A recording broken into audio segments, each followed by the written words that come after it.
لیکن بہت ڈیفیکلٹ نہیں لگتا آپ کو؟ کیونکہ 1 مہینہ ہمیں صرف ملتا ہے، 11 مہینے تو ہماری روٹین آپ کو پتہ ہی ہے کیا ہوتی ہے، تو 1 مہینہ جو ہمیں مل رہا ہے اس کو ہم اپنے ہاتھ سے گنوائے نہیں، جانے نہ دیں. تو ایسی کچھ ایکٹیویٹیز کے اوپر آپ کی نظر ہے جو خاص کر اگر ہم جوانوں کی بات کریں تو ان کے لیے کچھ آپ کہنا چاہیں گے کہ کیا پریکٹس کرنا چاہیے؟ جیسے آپ بار بار ذکر کر رہے ہیں کہ اسپریچولی اپنے آپ کو ڈیولپ کرو. بالکل. تو کیا ہے؟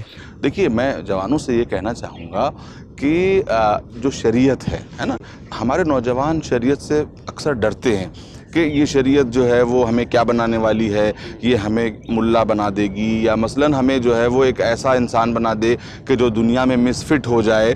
تو ایسا نہیں ہے بھائی. شریعت دنیا کو انجوائے نہیں کر سکتا اگر دنیا شریعت کو انجوائے نہیں کر سکتے، ایسا نہیں ہے. بلکہ شریعت نے تمام انجوائمنٹ کی اجازت دی ہے، جہاں تک کہ جس میں کوئی بے حیائی کا اندیشہ نہ ہو اور جس سے انسانیت کو بائی اینڈ لارج کوئی نقصان نہ پہنچتا ہو. بہت خوب. اس لیے ان تمام تفریحات کو، تفریح جو ہے وہ انسان کی ایک بنیادی ضرورت ہے، تو اس تفریح کا بھی شریعت نے خیال رکھا ہے. بس شریعت نے یہی کہا ہے کہ تمہاری تفریح ایسی نہیں ہونی چاہیے جس سے دوسرے کو نقصان پہنچے.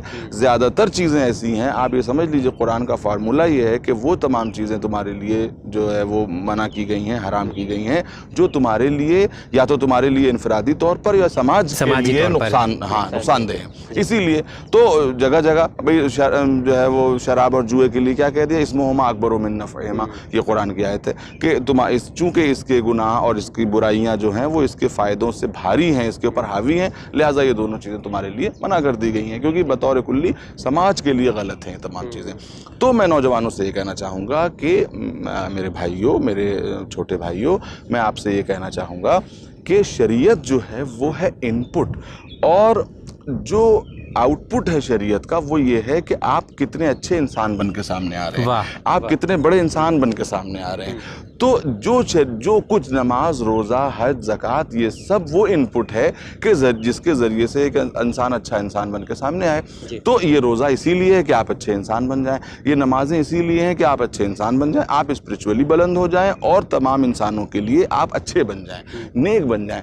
تو بس یہ سمجھ لیجئے کہ اگر آؤٹ پٹ اچھا نہیں ہے تو بھی سوال ان پٹ پر ہوگا. اس کے معنی یہ ہے کہ آپ کا ان پٹ پوری شرطوں کے ساتھ نہیں ہے، ورنہ آپ کا آؤٹ پٹ اچھا ہوتا.